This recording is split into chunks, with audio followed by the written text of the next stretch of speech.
Crédit photo, Jésus Leonardo propos recueillis par Johan Ruel.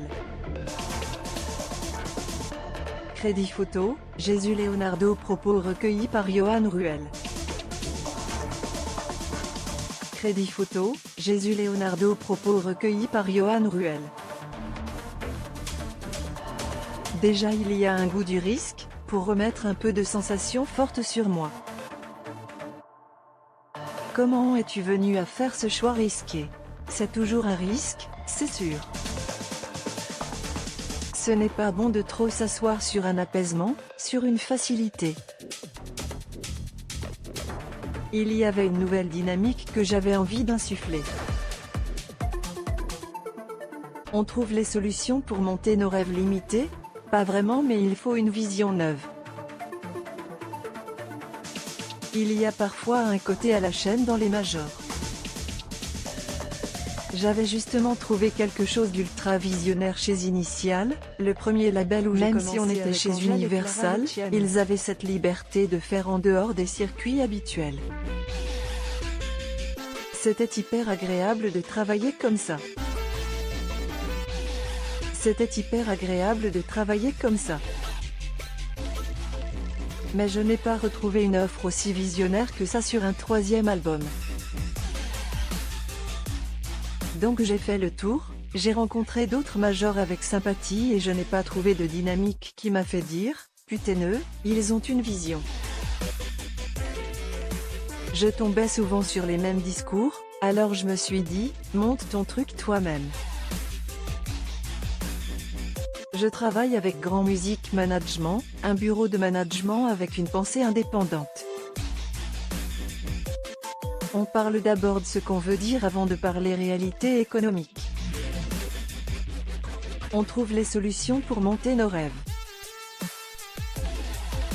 Pour toi, c'est un cap qui te permet plus de contrôle sur ton projet? Tu sais, sans trop de modestie, je suis quelqu'un qui a toujours dit ce qu'il voulait dire, même dans mes chansons et mon premier album. Sourire, on ne m'a jamais dit t'es ton homosexualité, sois comme ça. J'ai toujours assumé mon côté un peu à côté. Il y a eu du coaching un peu limitant parfois, mais j'ai toujours insisté pour être l'artiste que je voulais être. Parce que c'est vraiment une question d'équipe, de dynamique et de possibilités. Le player Dailymotion est en train de se charger. var configuration égale new object. Configuration.video égale x8pnr4i. Configuration.param égale new object. Configuration.param.aspect-ratio égale 16. 9. Configuration.param.mute égale true. Configuration.param.enabled logo égale false. Dailymotion.create player my Dailymotion player. Configuration, si c'est un échec, je ne pourrais m'en tenir qu'à moi seul. Cela change quoi concrètement dans ton quotidien d'artiste? Bah je gère tout, je suis inquiet sur tout. var configuration égale new object. Configuration.video égale x8pnr4i. Configuration.param égale new object. Configuration.param.aspect-ratio égale 16. 9. Configuration.param.mute égale true. Configuration.param.enabled logo égale false. Dailymotion.create player my Dailymotion player. Configuration, si c'est un échec, je ne pourrais m'en tenir qu'à moi seul. Cela change quoi concrètement dans ton quotidien d'artiste? Bah je gère tout, je suis inquiet sur tout. Tout est transparent. Il y a une réalité beaucoup plus claire et au moins, si c'est un énorme échec, si c'est une réussite, je ne pourrais m'en tenir qu'à moi seul. Je suis OK dans ce que j'ai décidé de mettre, de dire, d'investir. Ça m'a bougé pour la création de l'album. Configuration égale new object. Configuration.video égale x8pnr4i. Configuration.param égale new object. Configuration.param.aspect-ratio égale 16. 9. Configuration.param.mute égale true. Configuration.param.enabled logo égale false. Dailymotion.create player my Dailymotion player. Configuration, si c'est un échec, je ne pourrai m'en tenir qu'à moi seul. Cela change quoi concrètement dans ton quotidien d'artiste? Bah je gère tout, je suis inquiet sur tout. Je pense que je n'ai pas suffisamment de recul pour l'analyser, mais ça vient alimenter en moi quelque chose de plus pressurisant. Je compose et j'écris beaucoup dans la pression, donc ça m'a fait du bien. D'avoir un écosystème à faire tourner, ça te met une pression vis-à-vis des ventes de disques, des chiffres? Oui, forcément. Il y a plus d'offres.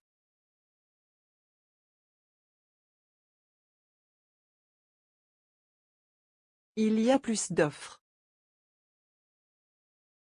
Donc oui, on a envie que ça marche. Je fais ce métier pour la scène à la base. Plus on aura du monde dans les salles, plus je serai heureux. Plus je tournerai avec cet album, mieux je serai. Là on a la chance, la première tournée du printemps est déjà complète, il y a 20 ou 25 concerts déjà sold out. Ensuite, on fait les festivals et derrière on a les nouvelles dates qu'on vient d'ajouter dont un Bercy. La part bien mais il faut persévérer. C'est l'objectif. Chiffres veulent dire aussi remplissage de salles. On fait pour se démarquer dans cette multitude de sorties, justement? Ce sont des questions que je me suis posées il y a très longtemps, ça. Je pense que mon écriture, personne ne l'a et personne ne l'aura, c'est sans doute ça qui me démarque le plus. Plus important pour moi, le message et comment il est écrit, le point de vue, le regard. Cette singularité-là m'est naturelle.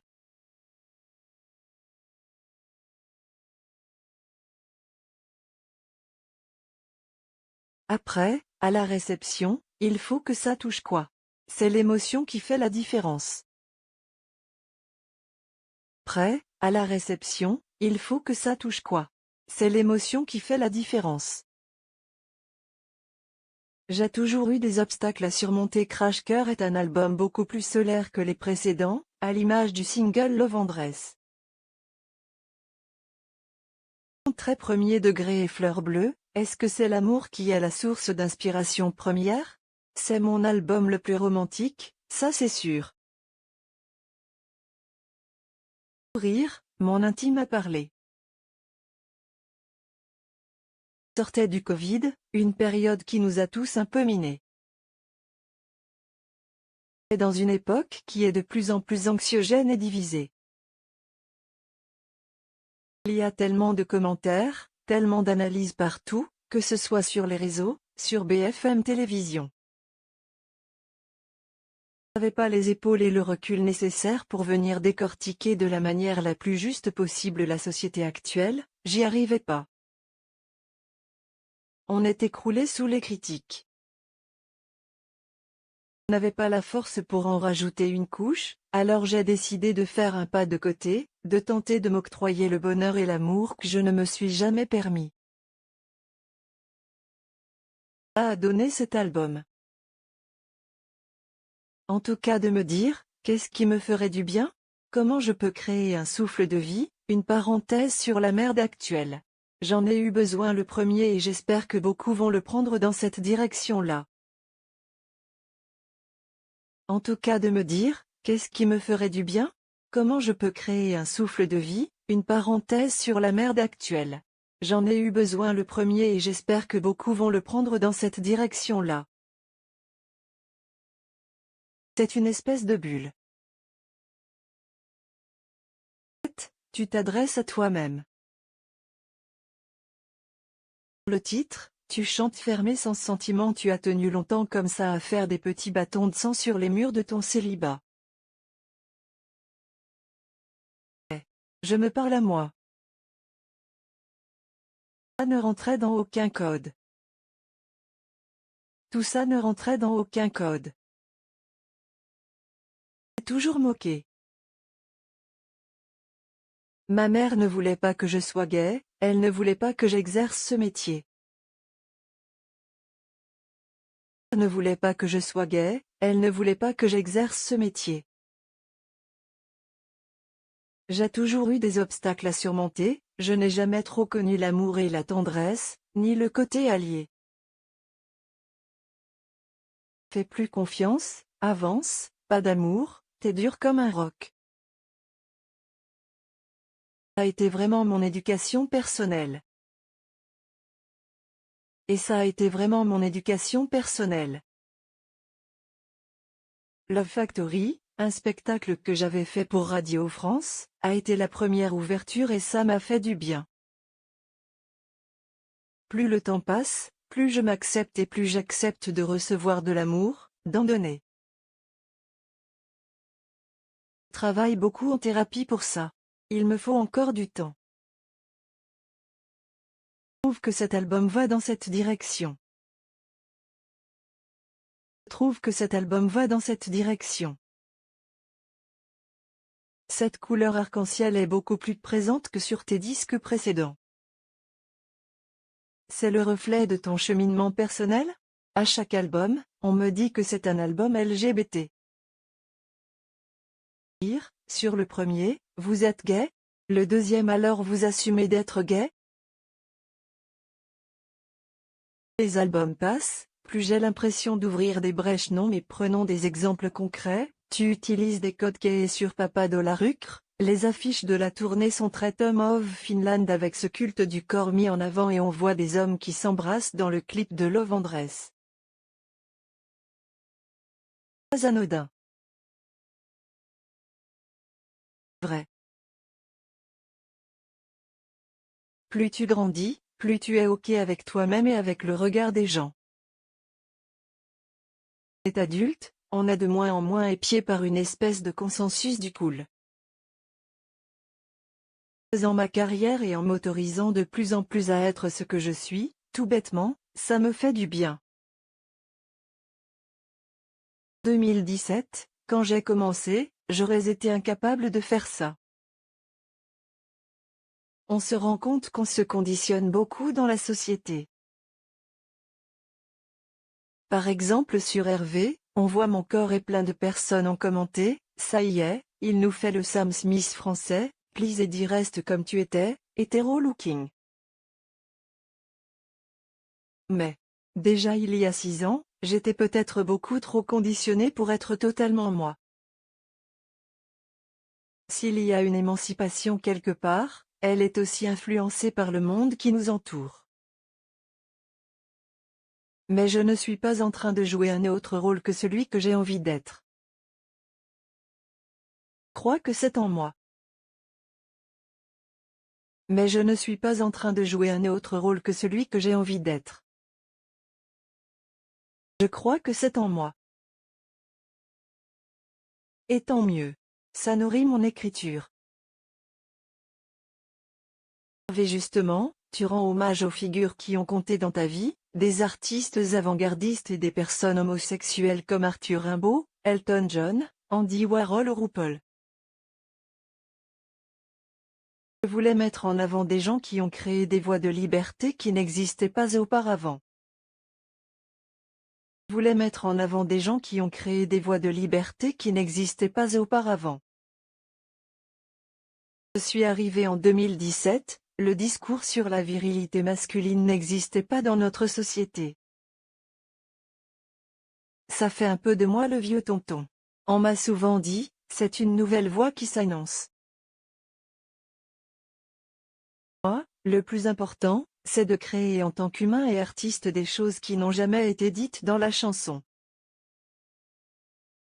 Les hommes représentent des voix libres qui se sont inventées et suffit à elles-mêmes. Ont réussi à avaler tout ça et à le ressortir d'une manière si singulière qu'elles ont enclenché un mouvement. Elles ont réussi à avaler tout ça et à le ressortir d'une manière si singulière qu'elles ont enclenché un mouvement.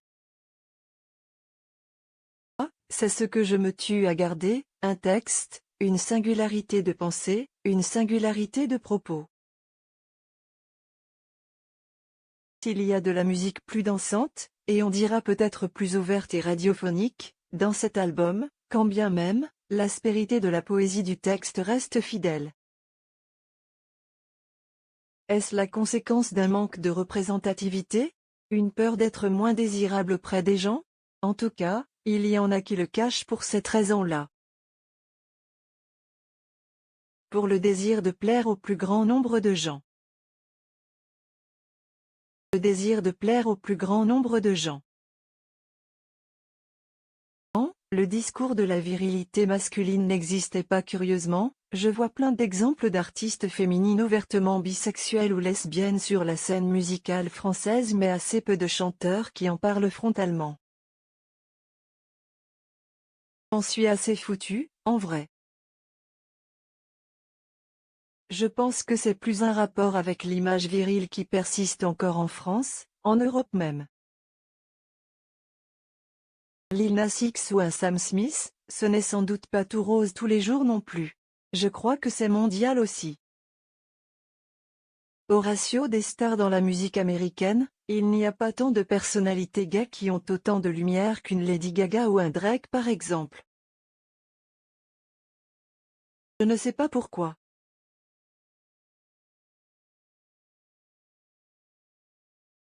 Et dans les textes des chansons, c'est encore plus rare. Dans les textes des chansons, c'est encore plus rare. Drôle parce que l'utilisation des pronoms masculins ou féminins devient un sujet alors que, pour ma part, j'ai toujours écrit comme je le vivais. Pour rire, je pense que la crainte, c'est de croire qu'on ne sera pas touché par nos histoires. Pour rire, je pense que la crainte, c'est de croire qu'on ne sera pas touché par nos histoires. J'ai baigné dans une éducation hétérosexuelle, j'ai écouté des œuvres ou regardé des films réalisés par des hétérosexuels et ça ne m'a pas fait hétérosexuel pour autant. Le pronom utilisé doit être un détail. Titanic, ça m'a touché, j'ai chialé alors que ça parle d'un homme et d'une femme. Peu importe le genre, le plus important, c'est l'humain. C'est beaucoup moins accepté quand, bizarrement, on parle de pronoms masculins. Ah, ce sont des peurs. Heureusement, ça évolue. Revenons à l'album. Une vibe très années 2000 qui plane sur les morceaux et sur les visuels. Avait cette vision en tête dès le départ? Non. Et d'ailleurs sorti un teaser avec un CD gravé de ton album joué dans un autoradio. Tout part d'abord des chansons que je crée en piano-voix. J'essaie avec plusieurs producteurs et là on travaillé avec Sacha Rudy, qui a bossé avec Laylo, et Marlon B, qui a collaboré avec Juliette Armanet, Mathieu Chédid ou Vanessa Paradis. Une fois que j'ai les bonnes chansons, je cherche une attitude. J'ai trouvé un binôme avec un accent futuriste et un côté plus traditionnel. Pendant toute mon adolescence, j'ai écouté du R. C'est un peu ce que je cherche sur chaque album, être futur avec des textures d'aujourd'hui faites par ordinateur avec, quand bien même, une énergie qu'on pourrait représenter comme un héritage de la chanson française. J'avais beaucoup envie de danser sur cet album, j'avais envie d'oser l'évasion et c'était important à mes yeux d'avoir une musique qui respire ça. J'avais beaucoup envie de danser sur cet album, j'avais envie d'oser l'évasion et c'était important à mes yeux d'avoir une musique qui respire ça. C'est sur Urgence 911 qu'on a commencé à amener cette énergie, cette vibe, que j'ai trouvé trop cool. Un livre de Rodat Chococam sur le R. Et à l'image, ce que je voulais faire ressentir c'est le côté crash de l'amour. Et à l'image, ce que je voulais faire ressentir c'est le côté crash de l'amour. C'est un amour dans lequel on se prend des murs, et peu importe le nombre d'accidents, on se relève le lendemain. C'est une boucle infinie que l'on se permet tous de vivre. Juliette et moi, on est assoiffés d'amour. Tu partages le très beau duo Eau de vie avec Juliette Armanet.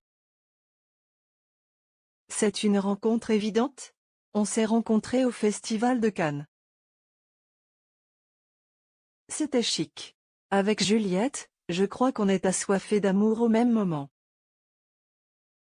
J'étais là, ce n'est pas moi qui ai écrit ça, c'est Juliette. Il faut que je lui rende sa chanson. Rire, alors je l'ai contactée pour lui dire j'ai écrit une chanson en pensant à toi, il faut que je te la fasse écouter et 10 jours après, elle m'a renvoyé un message en me disant, Eddie, je l'écoute en boucle depuis des jours. Là, ce n'est pas moi qui ai écrit ça, c'est Juliette. Il faut que je lui rende sa chanson. Rire, alors je l'ai contactée pour lui dire j'ai écrit une chanson en pensant à toi, il faut que je te la fasse écouter et 10 jours après, elle m'a renvoyé un message en me disant, Eddie, je l'écoute en boucle depuis des jours. Let's go, on rentre en studio. Tu sais les duos ça doit se passer comme ça. Simple. L'année prochaine ton tout premier concert à l'Accor Arena. Prépare tout, tout. On prépare tout. Hâte parce que je passe cette étape-là pour la première fois et pour moi ce n'est pas rien qu'un artiste qui parle aussi ouvertement d'homosexualité joue là-bas. Sur la scène, j'ai vraiment envie de faire sentir l'aspect montagne russe de l'émotion, c'est-à-dire qu'on ne sera pas toujours sur le seuil plat et horizontal d'un long fleuve tranquille. Les émotions sont très mouvantes et je veux faire ressentir cette émotion.